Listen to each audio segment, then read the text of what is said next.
Hello students, welcome to Paradigm classes. Students, इसके previous वाले class में हम लोग कंजर्वेटिव और नॉन कंजर्वेटिव फोर्सेस देखे थे। आज हम देखेंगे potential energy in relation to conservative force. Potential energy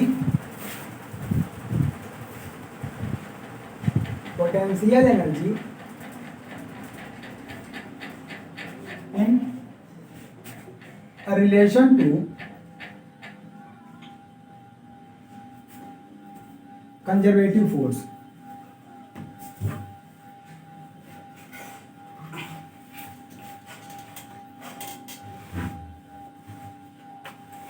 conservative force, potential energy conservative force के टर्म में।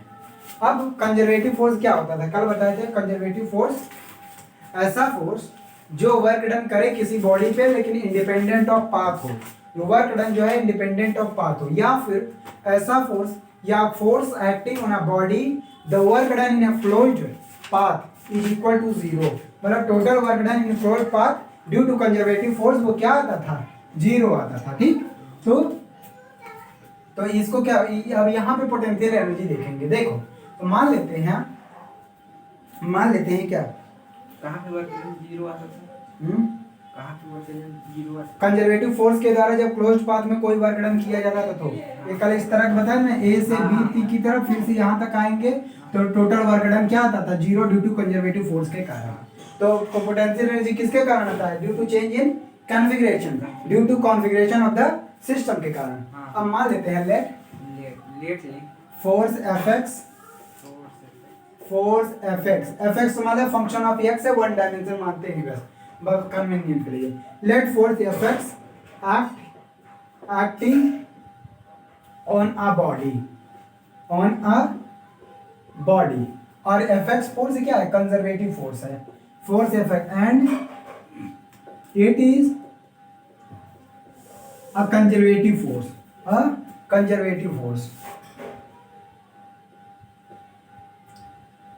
it is a conservative force, conservative force है। तब इसमें इसका मतलब कि इसमें जो net potential energy, change in potential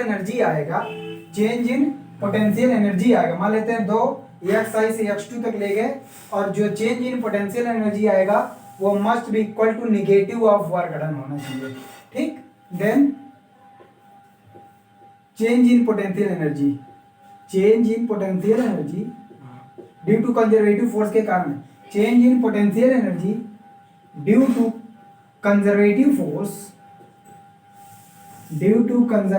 force equal to negative of work done, इसके द्वारा जो काम किया जाएगा, निगेटिव ऑफ वर्क।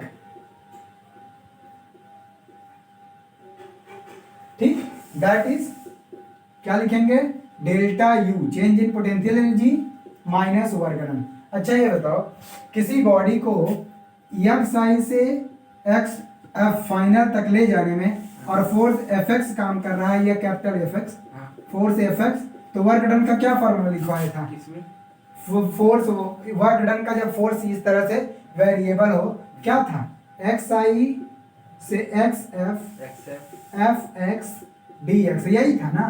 तो पोटेंशियल एनर्जी क्या आ जाएगा, potential energy U is equal to minus W है, डब्ल्यू की वैल्यू यहाँ रखोगे, ये आ जाएगा x i x f x. हाँ, वर्क डन नहीं होता क्या, work done x i f d x होता है। तो अगर वेरिएबल फोर्स है तो एफ डी एक्स करते हैं इंटीग्रेशन में, बताया था इसके पहले। ठीक, अब देखो क्या काम करो, इंटीग्रेशन और डिफरेंशिएशन एक दूसरे के इनवर्स होते हैं।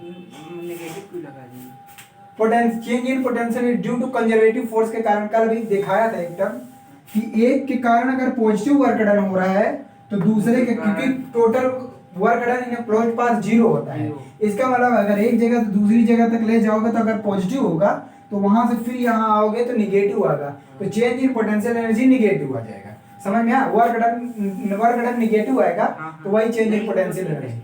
यहाँ पे निगेटिव कैसे है? अरे ये W की वैल्यू ये रख दिया, W delta U equal to minus W, और W की वैल्यू ये यहाँ रख दिया, तो ये निगेटिव इसका है। बात समझ में आ?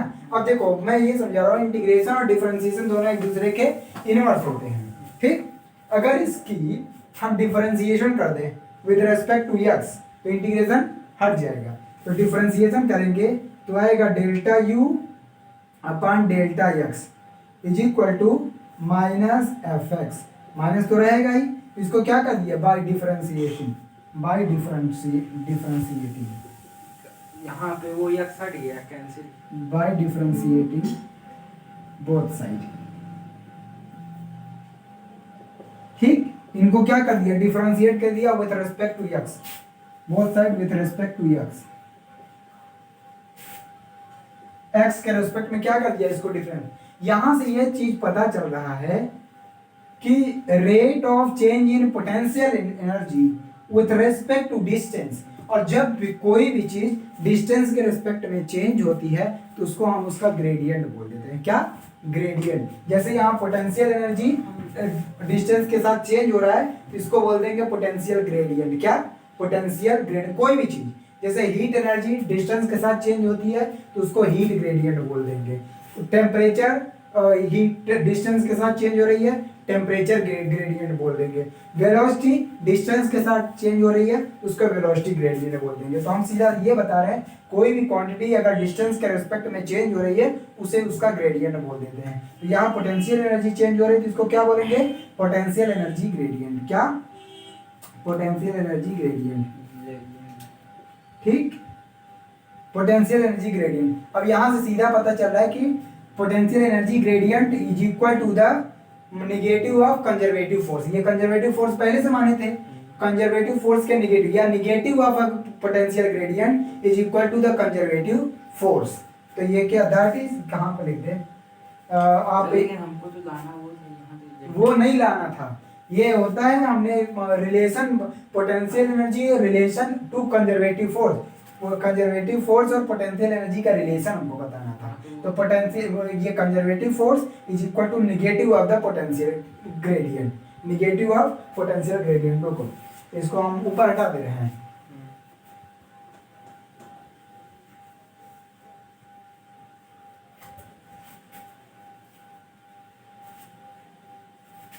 दैट इज आप क्या लिख सकते हो, ये आ गया एफ एक्स क्या है? Conservative force is equal to minus delta u by delta x. Delta x या इसके बराबर अगर इंस्टेंटेनियस निकालना चाहते हो तो d u by d x भी हो जाएगा। ठीक, तो ये क्या है? Potential energy. That is force भी इज, अब देखो कंजर्वेटिव फोर्स का एक और डेफिनेशन लगा सकते हो। क्या?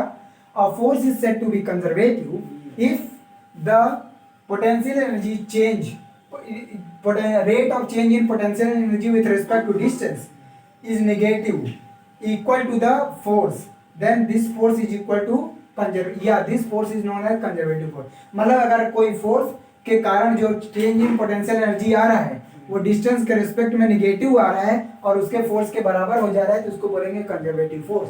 दैट इज, इसको बोलेंगे potential gradient. That is negative of potential gradient, negative of potential gradient is equal to the conservative force.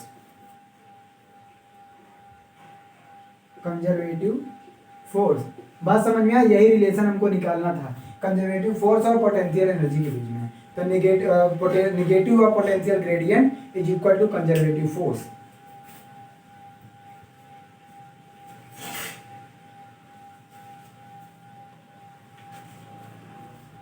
अच्छा, अब इसी फार्मूले से देख लो ग्रेविटेशनल के कारण क्या? Gravitational force as a conservative force quantitative approach.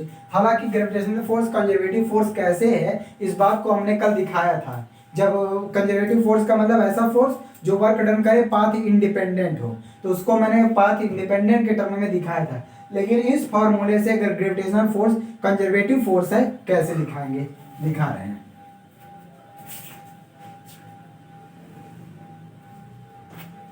इसी एग्जाम्पल, ये पाथ वाला नहीं बनाया था।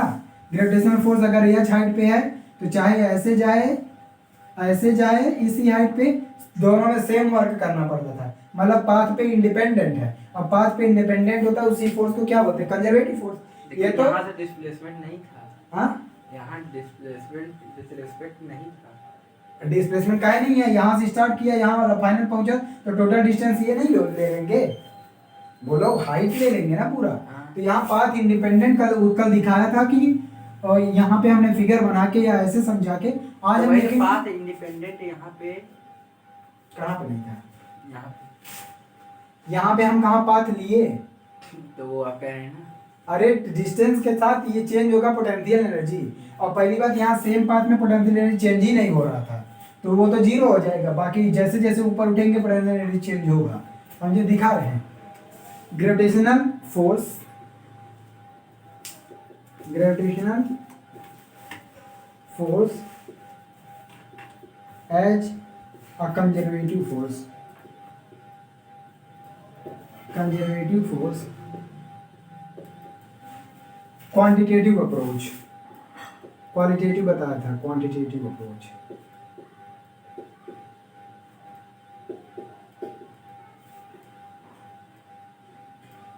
क्वांटिटेटिव अप्रोच देखो तो क्या है, पोटेंशियल एनर्जी अगर एच हाइट पे किसी मास m को h हाइट पे उठा दो, मास m को h हाइट पे, तो इस पे कितना पोटेंशियल एनर्जी कितना आता है, चेंज इन पोटेंशियल एनर्जी, क्योंकि यहाँ पे नीचे पोटेंशियल एनर्जी जीरो और यहाँ पे फाइनल पोटेंशियल एनर्जी mgh, तो चेंज इन पोटेंशियल एनर्जी कितना आ गया, mgh आया, mgh आया, यही नहीं आया, या यू सीधा लिख दो, पोटेंशियल एनर्जी कहाँ पे, या हाइट पे पोटेंशियल एनर्जी mgh, वो तो फुल है mgh। हाँ।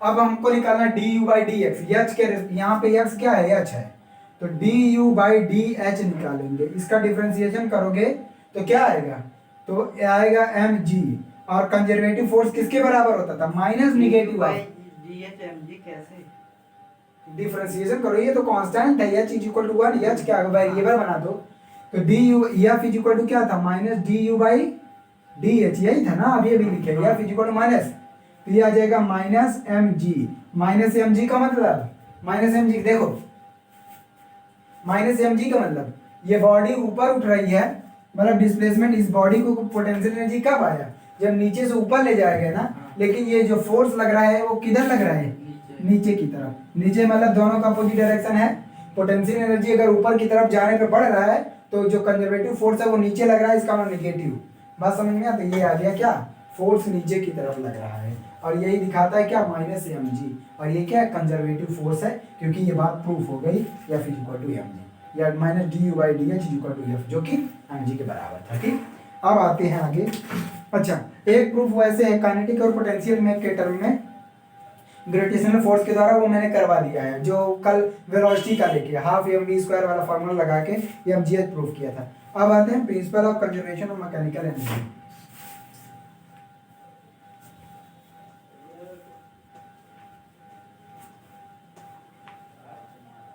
तो मैकेनिकल एनर्जी की अगर बात किया जाए तो वो किस में आ जाएगा, मैकेनिकल एनर्जी में दोनों आ जाएंगे, काइनेटिक और पोटेंशियल दोनों आ जाएंगे, ठीक। तो अब इसी का conservation, principal of conservation, conservation of energy पांच जानते होगे क्या होता है, कंजर्वेशन ऑफ एनर्जी, अरे वही देखो सेम, हाँ मैंने created non destroyed exchange,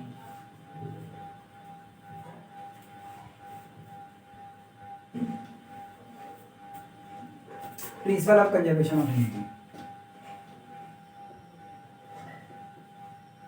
principal of conservation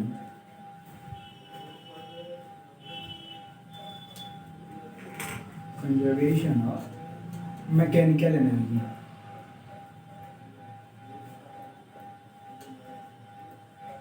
mechanical energy in the sense का काइनेटिक और पोटेंशियल दोनों, ये प्रिंसिपल क्या बोलते हैं, यदि किसी बॉडी पे केवल कंजर्वेटिव फोर्स काम करे, केवल कंजर्वेटिव फोर्स काम करे, जो टोटल इसकी मैकेनिकल एनर्जी होगी वो क्या होगी, कांस्टेंट, वो क्या होगी, constant.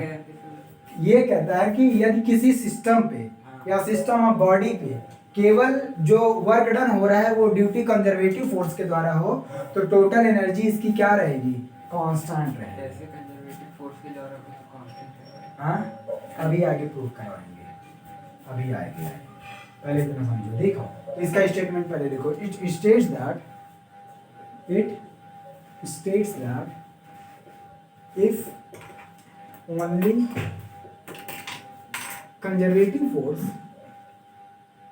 if only conservative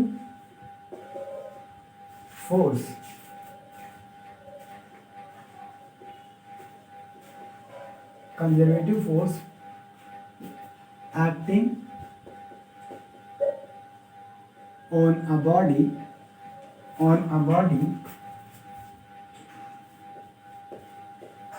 then total mechanical energy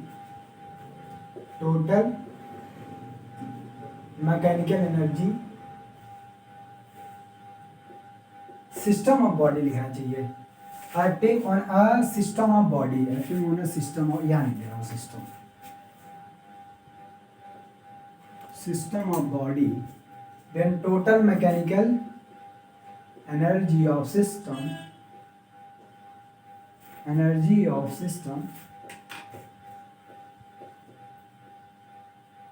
is constant।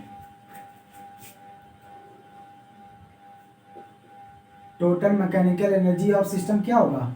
Constant होगा। ठीक, total mechanical energy of system constant होगा। अब देखो यहाँ पे कंजर्वेटिव फोर्स की बात किया है, अब उसको देखो प्रूफ करते हैं। कंजर्वेटिव फोर्स का सबसे अच्छा एग्जांपल ग्रेविटेशनल फोर्स ले लेंगे ना। मैकेनिकल एनर्जी में दोनों आ जाएगा, काइनेटिक और पोटेंशियल दोनों। अब हम इसको प्रूव करते हैं। कहीं भी किसी भी पॉइंट पे लोगे टोटल मैकेनिकल एनर्जी कांस्टेंट होगा। देखो मान लेते हैं बॉडी कोई यहाँ पे है और ये अच्छा हाइट पे, यहाँ से यहाँ तक का जो हाइट है वो h है। ठीक, ये अच्छा हाइट। अब तो अगर मिनिमम पॉइंट पे यहाँ पे देखेंगे या यहाँ पे बताओ, यहाँ पे कोई बॉडी है जिसका मास m है, तो यहाँ पे पोटेंशियल एनर्जी कितनी होगी? mgh। पोटेंशियल एनर्जी mgh, या इसका नाम दे दे a b और कहीं पे c, चलो c नाम दे दिए। ठीक, अब देखो एट हाईएस्ट पॉइंट पे, एट पॉइंट b पे एट पॉइंट b पे पोटेंशियल एनर्जी कितना है? mgh। अच्छा यहाँ बताओ, यहाँ तो बॉडी की वेलोसिटी 0 है मैक्सिमम हाइट पे, तो यहाँ पे वेलोसिटी 0 है तो काइनेटिक एनर्जी कितनी होगी बॉडी की? 0। तो टोटल एनर्जी, मैकेनिकल एनर्जी कितनी हो जाएगी? टोटल एनर्जी टी ई लिख दे रहा हूँ। ठीक है, ये तो सब पिछली बार प्रूफ किए थे। कहाँ पिछली बार पढ़े थे? हाँ तो वहां पे ऐसे नहीं था। आप करवाए थे। ठीक है, फिर कर लो। तो ये आ जाएगा mgh। तो टोटल एनर्जी देख रहा हूँ इसके बराबर, यही देख रहा हूँ हर जगह। अब मान लेते हैं ये बॉडी पॉइंट सी पे पहुंच गई। अच्छा, पॉइंट सी पे पहुंचेगी, यहाँ से यहाँ आएगी, कुछ न कुछ वेलोसिटी से तो आएगी ना। अच्छा, ये वेलोसिटी मान लेते हैं यहाँ से यहाँ तक जो हाइट है, या ये हाइट है h1। कितनी हाइट? h1 हाइट है। कितनी? h1। तो यहाँ तक आने में कुछ वेलोसिटी गेन करेगी। तो वेलोसिटी कितनी होगी? वेलोसिटी सी पॉइंट पे, एट सी पे वेलोसिटी, तो वेलोसिटी डायरेक्ट फार्मूला निकाल देंगे, क्या आएगा? h हाइट तक नीचे आएगी, वहां फाइनल वेलोसिटी थी, initial velocity 0, final velocity v निकालना है, v square u square plus 2gh1, यही ना। ये 0 है तो v इज इक्वल टू आ जाएगा अंडर रूट 2gh1। बात समझ में आ? या केवल v स्क्वायर लिखो, ये तो 0 है तो v square is equal to 2gh1 आया। अब ये बताओ, जब बॉडी यहाँ से यहाँ v वेलोसिटी से आ रही है अंडर ग्रेविटी, तो इसमें काइनेटिक एनर्जी होगा। तो काइनेटिक एनर्जी एट सी पे क्या होगा? एट सी पे काइनेटिक एनर्जी क्या होगा? Half mv square, half mv square की वैल्यू 2gh1 रख दे, 2 से 2 कैंसिल, mgh1 आ गया, mgh1। अच्छा, सी पॉइंट पे ये हाइट पे तो है ना कुछ ना कुछ, ये तो सी पॉइंट पे पोटेंशियल एनर्जी कुछ ना कुछ होगी। तो एट सी पे पोटेंशियल एनर्जी क्या हो जाएगा? एट सी पे mgh2। तो टोटल एनर्जी अब निकालेंगे तो कितना आएगा? हो जाएगा, कहाँ निकालेंगे? यहाँ निकालते हैं। यहीं पे निकाल दे रहे हैं। टोटल एनर्जी एट सी पे आ जाएगा kinetic energy mgh1, potential energy mgh2। ये कॉमन कर लो तो h1 प्लस h2, और h1 प्लस h2 ऐड करोगे तो क्या आएगा, यह आएगा mgh। यहाँ से हमको ये देखने को मिला कि जो बी पॉइंट पे टोटल एनर्जी थी mgh, वही पॉइंट सी पे भी टोटल एनर्जी mgh है। अच्छा ए पॉइंट पे भी निकाल लेते हैं। हाइट पॉइंट ए पे, यहाँ पे देखो, यहाँ पे टोटल एनर्जी निकालेंगे ए पे, तो ये total energy at point B पे है, ये total energy at point C पे। यहाँ पे देखो, जब बॉडी यहाँ पहुंच जाएगी पोटेंशियल एनर्जी कितना हो जाएगा इसका, पोटेंशियल एनर्जी डायरेक्ट लिख दे रहा हूँ 0, और plus kinetic energy maximum energy हो जाएगी, वेलोसिटी मैक्सिमम हो जाएगी v equal to under root 2gh। तो उसका स्क्वायर करोगे तो क्या आ जाएगा, क्या कह रहे हैं, क्या हो जाएगा, हाइट पॉइंट जब ए पे पहुंचेगी उसकी वेलोसिटी मैक्सिमम होगी ना, और v कितना होगा, अंडर रूट 2gh, ये वाला, या ऐसे लिख दो हाफ m v स्क्वायर, और v की वैल्यू क्या लिखोगे, हाफ m अंडर या v स्क्वायर, ऐसे लिख दो 2g टोटल h, क्योंकि h हाइट अब गेन करके आया, 2 से 2 कैंसिल, तो यहाँ पे भी कितना आएगा mgh। तो हम देख रहे हैं इस पूरे मोशन में तीनों ही पॉइंट पे या हर जगह at each and every point पे total energy of a system is constant है। और यही क्या है, principle of conservation of mechanical energy. और ये कौन सा फोर्स था, कंजर्वेटिव फोर्स था। कैसा फोर्स था, कंजर्वेटिव फोर्स था। इसमें टोटल एनर्जी ऑफ सिस्टम क्या है, कांस्टेंट है। बात समझ में आया, अब चले आगे। ओके ठीक है। अच्छा, पोटेंशियल एनर्जी और हाइट के बीच में ग्राफ बहुत इंपॉर्टेंट चीज है। ये वाला तो मैंने बता दिया पूरा, एट पॉइंट सी पे निकाल के ये सब आगे हटा रहे हैं।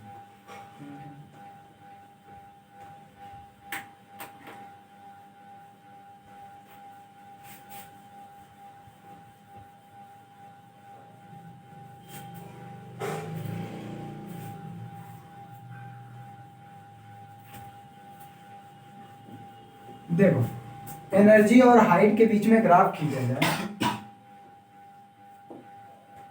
इधर एनर्जी हाइट है, हाइट, और इधर एनर्जी है।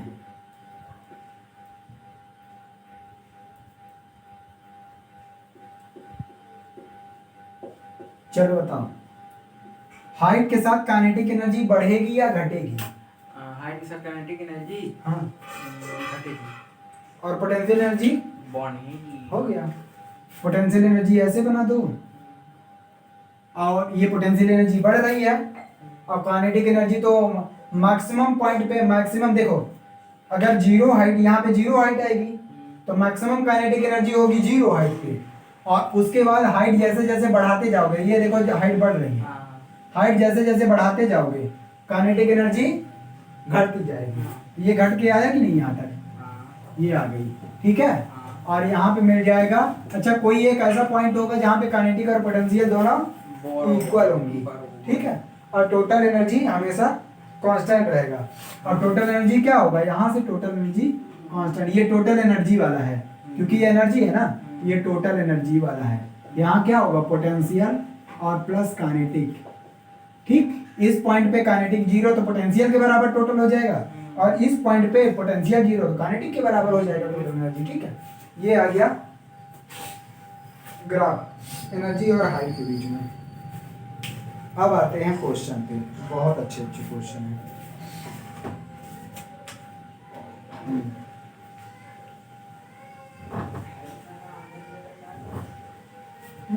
ये रहने दो ना, इधर देखो, ठीक है। ये कह रहा है calculate the velocity of a bob of a simple pendulum at its mean position if it is able to rise to a vertical height of 10 metre, take g equal to 9.8। करवा रहे हैं क्वेश्चन।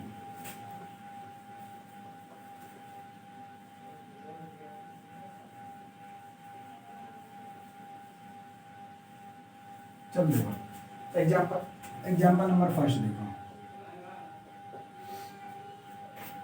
क्वेश्चन ये कह रहा है कि calculate the velocity of a bob of simple pendulum. एक simple pendulum है, उसकी बॉब की वेलोसिटी बतानी है। ठीक, ये बॉब है, इसकी वेलोसिटी कहाँ पे बतानी है? यहाँ पे मेन पोजीशन पे, यहाँ पे इसकी वेलोसिटी बतानी है। और ये कह रहा है कि if it is able to rise a vertical height of 10 centimetre या मीटर, 10 सेंटीमीटर। ये कह रहा है ये बॉब अगर इतनी इसमें एबिलिटी है कि ये 10 सेंटीमीटर ऊपर उड़ जाती है। कितना? वर्टिकल हाइट पे कितना? 10 सेंटीमीटर ऊपर उड़ जाती है। तो इसकी वेलोसिटी कहाँ पे बतानी है? मेन पोजीशन पे। Velocity at mean position, velocity at mean position, mean position बतानी है ना। और कह रहा कि if it is able to rise 10 centimetre vertical height. ठीक, अब देखो तो कंजर्वेशन ऑफ मोमेंटम लगे, कंजर्वेशन ऑफ एनर्जी लगेगा। क्या बोलता है? Total energy of a system is constant throughout the motion due to conservative force के कॉल। तो यहाँ पे ग्रेविटेशन फोर्स के कारण हो गए। तो अच्छा ये बताओ, मेन पोजीशन पे हाइट तो जीरो होगी, तो मेन पोजीशन पे क्या होगा? केवल टोटल एनर्जी, काइनेटिक एनर्जी। और यहाँ पे जब उठ जाएगा तो यहाँ पे क्या आएगा? मैक्सिमम हाइट केवल इतना ही उठ पा रहा है। हाँ, यहाँ पे पोटेंशियल एनर्जी केवल होगा। ये काइनेटिक पोटेंशियल के बराबर कर दो, आंसर आ जाएगा। हाँ, ये तो पता, ये कर लूंगा। काइनेटिक आ जाएगा हाफ mv² और पोटेंशियल mgh। m से m कैंसिल, v² की वैल्यू आ जाएगी 2gh। तो v is equal to √2gh। तो g की वैल्यू 9.8 लेने के लिए कह रहा है 9.8, हाइट 10 का मल्टीप्लाई इसमें करोगे 98 टू जा कितना आ जाएगा? 176। हाँ, 176 14 मीटर पर सेकेंड इसकी वेलोसिटी होगी। ठीक, सही। और थोड़ा हाँ करवा रहे हैं, झूला वाला करवा रहे हैं। है तो ऐसे ही, ये सब नाइन्थ में लगाया पेंडुलम का ही है झूला वाला क्वेश्चन। ठीक है, वो नहीं कर रहा।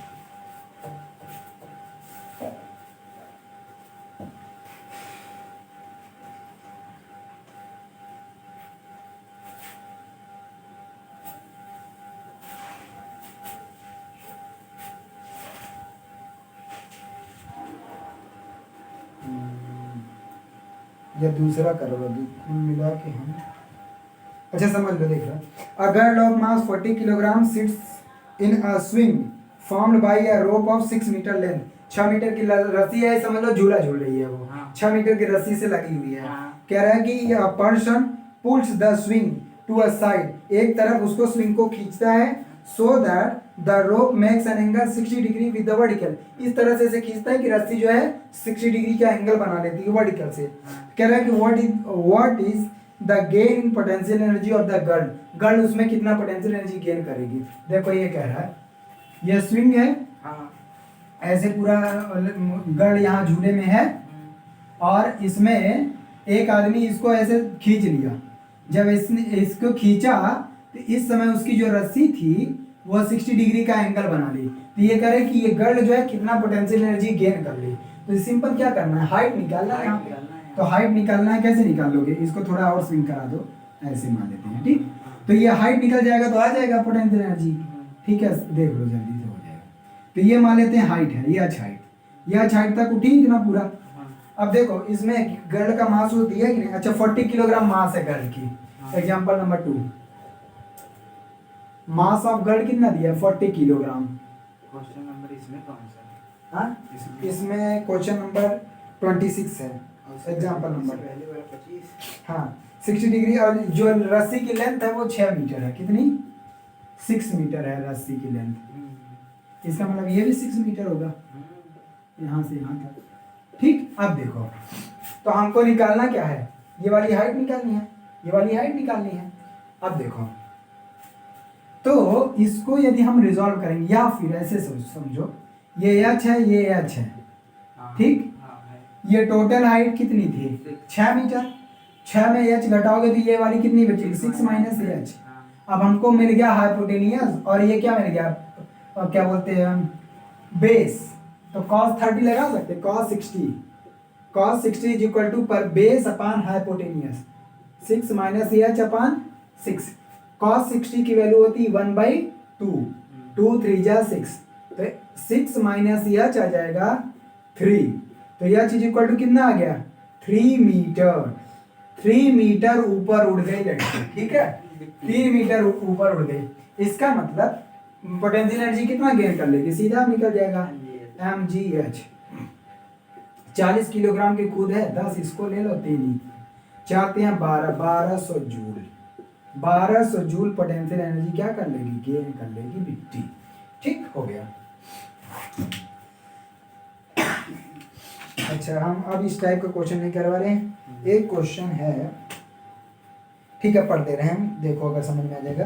एक क्वेश्चन कर रहा है कि a ball at rest it drop from a height of 12 metre. एक बॉल रेस्ट में 12 मीटर की हाइट से ड्रॉप किया जा रहा है। It losses 25% of its kinetic energy in striking the ground. अच्छा, ग्राउंड से स्ट्राइक करके वो 25% अपनी एनर्जी लूज कर दे रही है।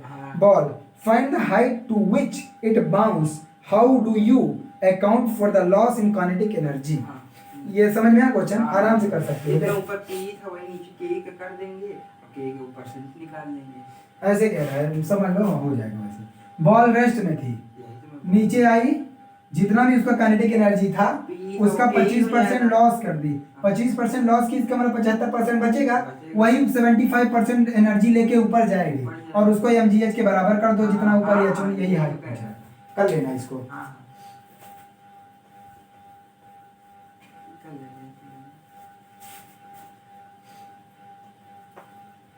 चलो अच्छा, हम एग्जाम्पल, ठीक है, एग्जाम्पल नंबर 31 है। एग्जाम्पल नंबर इसमें 31, ये एग्जाम्पल कौन सा होगा, 4 होगा। चलो देखो 4 क्वेश्चन ये है, फिगर पहले बना दूं।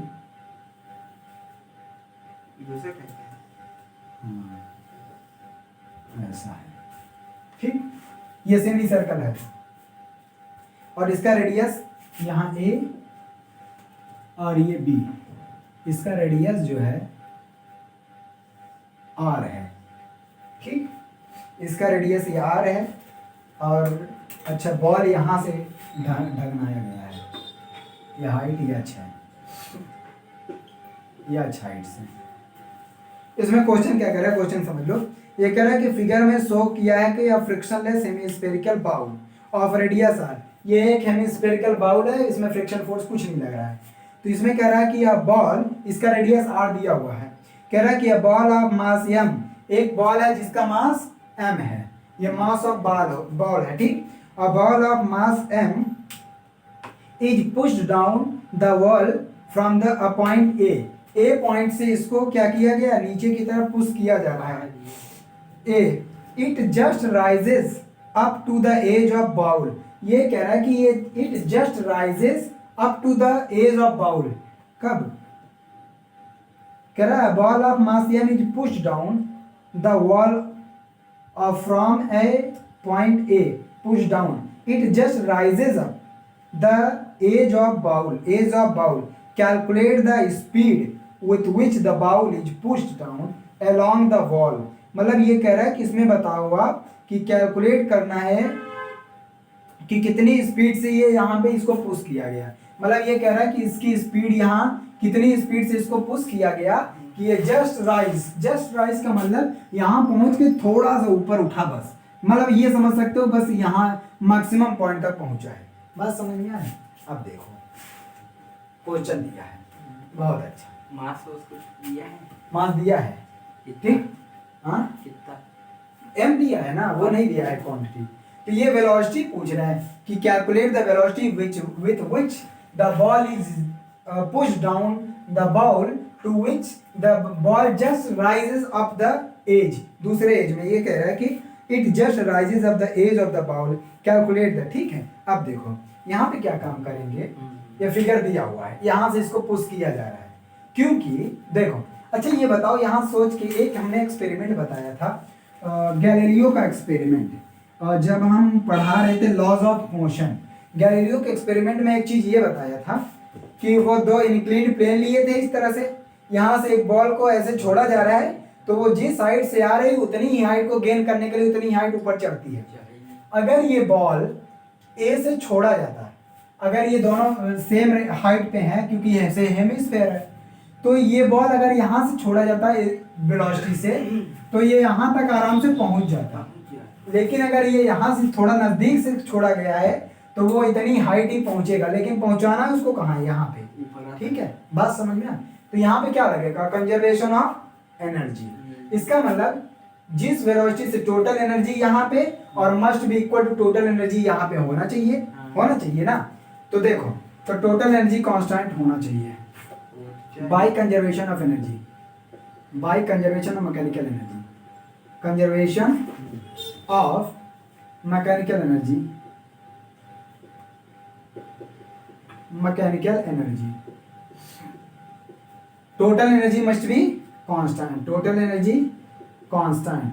कांस्टेंट का मतलब total energy at point A must be, या ये एट पॉइंट यहाँ पे बी सी मान लेते हैं, क्योंकि वहां से जस्ट पुश डाउन किया गया तो थोड़ा नीचे आएगा ना। जैसे ए पॉइंट से थोड़ा पुश ऐसे करेंगे तो थोड़ा नीचे से उसको छोड़ेंगे ना, तो यहाँ पे सी पॉइंट मान लेते हैं, क्या, सी पॉइंट। तो total energy at C must be equal to total energy at B point. B point देख रहे हो ऊपर है। देखो यहां से क्या आ जाएगा, काइनेटिक एनर्जी कितनी होगी, वेलोसिटी क्योंकि वहां पे अब गेन की है, तो काइनेटिक एनर्जी यहाँ पे kinetic plus potential at C is equal to, यहाँ पे भी देख लो, kinetic plus potential at B. बात समझ में आया। यहाँ काइनेटिक एनर्जी कितना होगा, क्योंकि यहाँ वेलोसिटी भी गेन कर लिया हुआ है, तो आएगा half m v square plus potential energy कितना, हाइट एच पे है, m g h is equal to kinetic energy, क्योंकि ये जस्ट राइज कर रहा है, इसका मतलब यहाँ मैक्सिमम है, हाइट पे पहुंच गया, velocity zero, kinetic energy zero, तो पोटेंशियल मैक्सिमम हो जाएगा। तो एम जी, अच्छा एच के स्थान पे क्या रखेंगे, हाइट आर है, आर, ठीक, यहाँ कर दे रहे हैं। तो ये क्या आ जाएगा, एम जी एच इधर कर दो, तो ये आ जाएगा half m v square is equal to, m g common कर लो, ये आ जाएगा आर माइनस एच। देखो m से m कैंसिल, हमको v निकालना है ना, तो v इज इक्वल टू आ जाएगा 2 का इधर मल्टीप्लाई कर दो, 2g r minus h under root में, ये आ गया क्या, ठीक, यही आ गया वेलोसिटी। जिस वेलोसिटी से उसको क्या किया जाना चाहिए, पुश किया जाएगा, तो वो जस्ट हाइट पे, अगर देखो यहाँ पे, अगर यहाँ पे वेलोसिटी v से पुश किया जा रहा है, अगर ये वेलोसिटी पूछता कि यहाँ पे किस वेलोसिटी ड्रॉप किया जाए कि ये जस्ट पहुंच जाए, तब तो टोटल एनर्जी कांस्टेंट होगा ही होगा। तब भी यहाँ पे भी अगर ड्रॉप किया जा रहा है तो kinetic energy zero, potential energy आएगा एम जी आर, और यहाँ पे मैं एनर्जी एम जी आर। तो हम क्या करेंगे उस केस में, यहाँ का कहीं वेलोसिटी पूछ लेगा, ठीक है। उस केस में इस तरह के बहुत क्वेश्चन आते हैं। एक क्वेश्चन मैं और इस तरह करवा दे रहा हूँ, हटाऊं,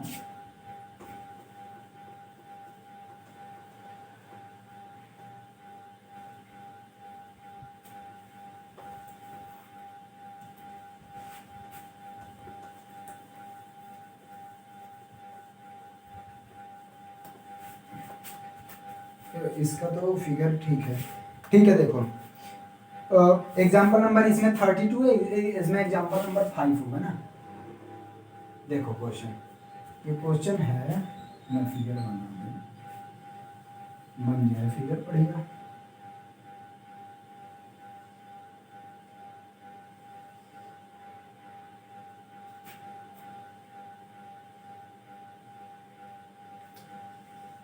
नंबर कौन सा है इसमें, 31, हाँ यही है, ठीक।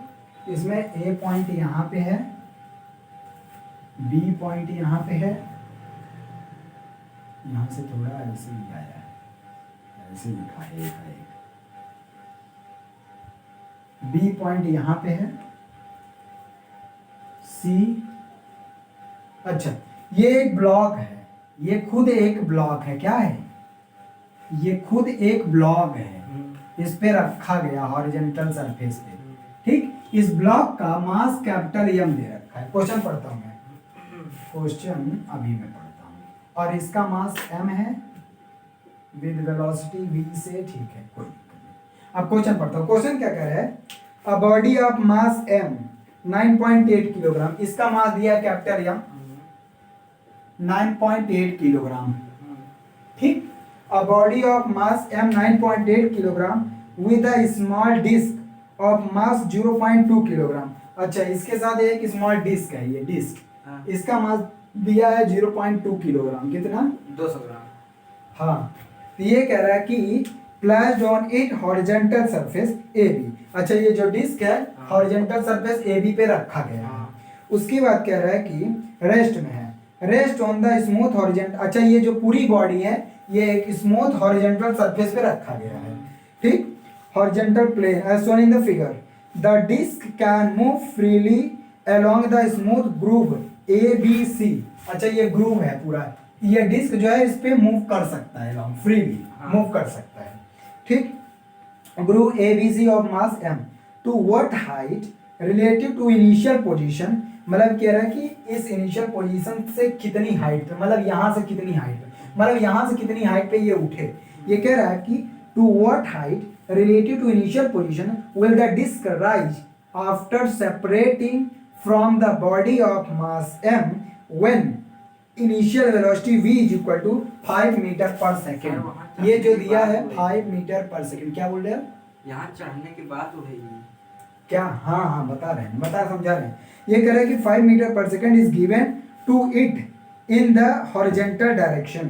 किसमें? इन द हॉरिजॉन्टल डायरेक्शन में, ठीक। अब देखो यहाँ पे क्या आ जाएगा, ये पूछा क्या है, इस बॉडी को v वेलोसिटी मतलब 5 मीटर पर सेकंड की वेलोसिटी दिया गया।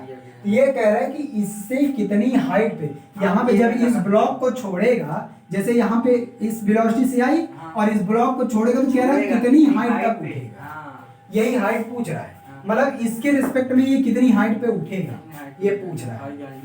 बात समझ में आ गया? यहाँ का जो एनर्जी होगा वही वहाँ का एनर्जी होगा, तो क्या निकालोगे यहाँ पे? और एक चीज और लगेगा, कंजर्वेशन ऑफ मोमेंटम। पहली बात तो वो वेलोसिटी निकालोगे ना, वेलोसिटी निकालोगे तब जाके हाइट फार्मूला लगाओगे, तो और कुछ इसमें एनर्जी भी लॉस या गेन करेगा। देखो पहले, देखो लंबा है, ऐसा नहीं है, इधर देखो।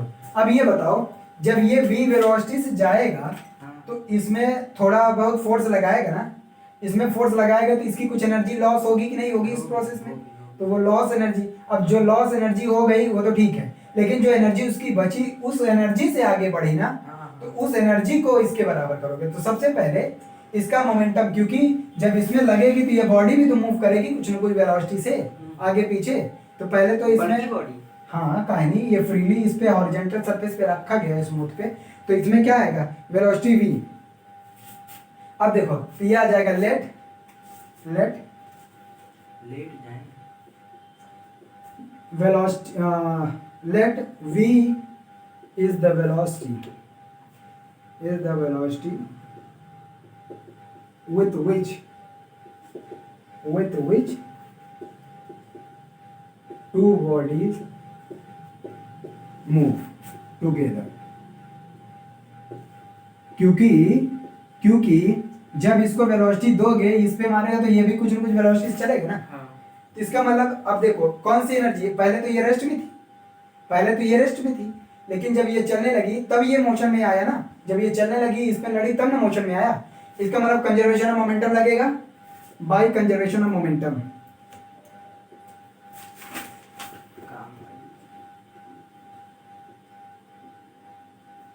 कंजर्वेशन ऑफ मोमेंटम क्या होगा? टोटल इसका मोमेंटम क्या होगा? m इंटू वी टोटल, और उसकी दोनों बॉडी के मोमेंटम क्या होगा? m plus small m into v capital v. तो कैपिटल वी यहीं से आ जाएगा, क्योंकि इनिशियली ये वाला जीरो था, यहाँ पे चलो लिख दो m इंटू जीरो वेलोसिटी रुकी हुई थी ना, और फाइनली ये v वेलोसिटी चल रहा है, तो v इज इक्वल टू आ जाएगा, ये v की वैल्यू क्या आ जाएगी? m v upon capital m plus small m। बहुत कम वेलोसिटी होगा, क्योंकि देख रहे हो दोनों मास का डिवाइड हो जा रहा है नीचे, बहुत कम ही वेलोसिटी, क्योंकि अब सब दिया हुआ है तो कैपिटल वी हम कैलकुलेट कर सकते हैं, कैलकुलेट कर लो चाहे तो यहीं पे। स्मॉल m कितना दिया? 0.2 किलोग्राम। वेलोसिटी कितना दिया है? 5 दिया हुआ है। कैपिटल m दिया 9.8, स्मॉल m 0.2, तो ये आ गया 5 2 या 10, 1 डिवाइडेड बाय 10, नीचे देख रहे हो 0.1 मीटर पर सेकंड की वेलोसिटी से बड़ा वाला ब्लॉक चलेगा। बात समझ में आया? दोनों बॉडी एक साथ चलेंगी इस वजह से। अच्छा, इस केस में एनर्जी भी लॉस करेगा। अब एनर्जी निकालना है, एनर्जी कैसे निकालना है? अच्छा ये बताओ, इस बॉडी की इनिशियल कोई ना कोई एनर्जी है, क्योंकि ऑलरेडी ये इतनी हाइट पे है, लेकिन ये हाइट नहीं दे रखा यार, हाइट नहीं दे रखा है इसमें क्वेश्चन में। देखो इधर चलो देखो, अब ये आगे इसकी वेलोसिटी, दोनों की वेलोसिटी अब हटा रहे हैं, देखो तो आगे बढ़ते हैं। ये वेलोसिटी अभी बताना, ठीक। अब देखो जब ये बॉडी जाएगी तो इससे टकराएगी तो कुछ अपनी एनर्जी लॉस करेगी। अभी ये हाफ mv² से जा रही थी, हाँ। जब इधर टकराएगी, या देख रहे हो दोनों की फाइनल वेलोसिटी कैपिटल V बहुत कम हो गया, हाँ। इसका मतलब एनर्जी लॉस की, ये अपना एनर्जी लॉस की ना। हाँ। तो loss of kinetic energy, loss of kinetic energy कितना आएगा? पहले इसकी एनर्जी कितनी थी? हाफ mv², हाँ तो वो तो पूरा और माइनस अब कितनी energy? Capital half capital M plus small m capital V² से अब जाने लगी। हाँ। इतना एनर्जी अभी है, दोनों साथ चल रही इतनी एनर्जी। क्योंकि अब सोच रहे हो कि सर कहाँ है, आपने ये टोटल मास ले लिया, कैसे पता है? क्योंकि इसी वाले, यही वाला एनर्जी अपना ट्रांसफर इसको किया, इम्पार्ट किया, तभी तो ये चलने लगा। बोलो नहीं समझ में? अरे ये अभी रुका हुआ था इनिशियली, इसलिए रुका था। हाँ। हाफ mv² बॉल जब लगी उसमें से हाँ, इसी का एनर्जी इसमें ट्रांसफर हुआ, तो लेकिन यहाँ पे कैपिटल M होगा, छोटा m का नहीं, कहे दोनों नहीं, ये छूट जा रहा है क्या? ये तो इसके साथ ही चल रहा है ना, तो टोटल मास है कि नहीं? टोटल मास चल रहा है v वेलोसिटी से, जब ये चल रहा है और यहाँ टकराया इससे, तो इस वेलोसिटी से चल रहा है, तो ये आ जाएगा, देखो रख दो, क्या आएगा? हाफ m की वैल्यू, स्मॉल m की वैल्यू 0.2, वेलोसिटी 5 मीटर पर सेकंड, 5 5 25 कर रहा हूँ डायरेक्ट, ये आ जाएगा 10 डायरेक्ट मल्टी, ये और ये आ गया 0.1 मीटर पर सेकंड का स्क्वायर है, ठीक है। तो 2 कैंसिल और 2.5 आ जाएगा, 2 1 और माइनस 2 5 जा 10, और ये आ जाएगा 5 इंटू 0.01, ये आ जाएगा 2.5 माइनस 0.05, 0.05 का डिवाइड करोगे 2.45, क्या आएगा? काइनेटिक एनर्जी इतना जूल एनर्जी लूज कर दी, क्या कर दी? लॉस हो गया एनर्जी। अच्छा ये बताओ, अब हम जानते हैं conservation of energy, conservation of energy बोलता है कि टोटल एनर्जी कांस्टेंट रहेगा, अगर कहीं पे लॉस हुआ है एनर्जी तो वो कहीं ना कहीं उसका एनर्जी ट्रांसफर हुआ है, तो ये जो एनर्जी इसकी लॉस हुई है, इसमें वही एनर्जी तो इसको लेके ऊपर तक जाएगी, नहीं समझ में आया? हाँ, जो लॉस हुई है वो काहे इसको लेके जाएगी? देखो इसमें पूछा था, इसमें पूछा है हाइट, मैं समझा रहा हूँ। इसमें कह रहा है कि ये, रुको कहाँ गया क्वेश्चन, हाँ, what height related to initial position will the disc rise after separating from the body of mass m when initial velocity इतना इज गिवन टू द, ये दिया हुआ है, तो ये कह रहा है कि इतना एनर्जी लॉस हुआ है, तो ये एनर्जी कहीं ना कहीं खर्च होगा ना, नहीं समझ पाए? लॉस हुआ है तब काय खर्च होगा? अरे तो वो कहाँ गया एनर्जी, जो एनर्जी लॉस हुआ? अब ये रुको, जो लॉस हुआ ना, बड़ी वाली बॉडी आगे खिसका दी है, वो इतनी एनर्जी है, ये इनिशियल इतनी, टोटल इसकी इनिशियल एनर्जी ये थी, और दोनों बॉडी जब साथ में चल रही ये एनर्जी, तो इतना बचा ना एनर्जी यार, बोलो इतनी एनर्जी के साथ अभी पूरी बॉडी को घुमा रहा है, तो इतनी एनर्जी उसकी टोटल थी, तो ये एनर्जी बची ना, ये एनर्जी बचेगी तो कहाँ लेके जाएगा? ये एनर्जी कहीं ट्रांसफर करेगा, इसी एनर्जी से बॉल सेपरेट होके उतनी हाइट उठेगा, हाँ, नहीं समझ में? हाइट उठेगा, लेकिन हाइट क्या दिया? वही तो निकालना है, वही हाइट निकालना है, तो ये अच्छा, तो जितना एनर्जी इधर लॉस हुआ है, या लॉस इसको नहीं बोल सकते हम, इसको हम लॉस नहीं बोल सकते, क्यों? क्योंकि लॉस तो ये वाली एनर्जी हुई, इसको जो मूव कराने में, और मूव ठीक है लॉस ही, क्योंकि ये दोनों का है, इतना बच गया, यही वाला इसको गेन करा ये दिया। एनर्जी लेफ्ट बची है, हाँ बची हुई है, हाँ वही कह रहे हैं, लॉस थोड़ा वहां पे कम, क्योंकि जो बची, एक बार लॉस हो गई तब नहीं जो लॉस होगा, हाँ यह भी समझो, जो कि एनर्जी एक बार जहाँ खर्च होगी वो कहीं कन्वर्ट होगी ना, जैसे डैम में वाटर है, वो कन्वर्ट हुई कि वो, हाँ तो यही एनर्जी कन्वर्ट होगी ना, ये लॉस अब लॉस, जो लॉस हो गई वो तो इसको मास को आगे खिसका देगी, इसमें कन्वर्ट। अरे यार ये लॉस एनर्जी है, वही ये मास को जो खिसका रही है, खर्च हो गया, तो ये खर्च हो गया और इतना उसका टोटल था, तो ये बचा ना, ये बचा, तो यही वाली एनर्जी पोटेंशियल एनर्जी उसको देगा, जिसको के ऊपर उठाएगा, तो ये आ जाएगा potential energy of the ball, ball को ऊपर उठाने में, is equal to loss of kinetic energy, loss of kinetic energy. तो पोटेंशियल एनर्जी mgh हाइट पूछ रहा है, mgh is equal to kinetic energy 2 point, ये लॉस ऑफ काइनेटिक एनर्जी इसके बराबर रख दिया। हमको क्या निकालना, हाइट ही तो निकालना है, तो यह चीज इक्वल टू क्या आएगा, यहाँ निकाल दूँ, कहाँ निकालूँ, यह चीज इक्वल टू आ जाएगा 2.45 डिवाइडेड बाई m की वैल्यू कितनी है 0.2 इंटू ये g की वैल्यू कितनी लेनी 9.8 लेने पे कटेगा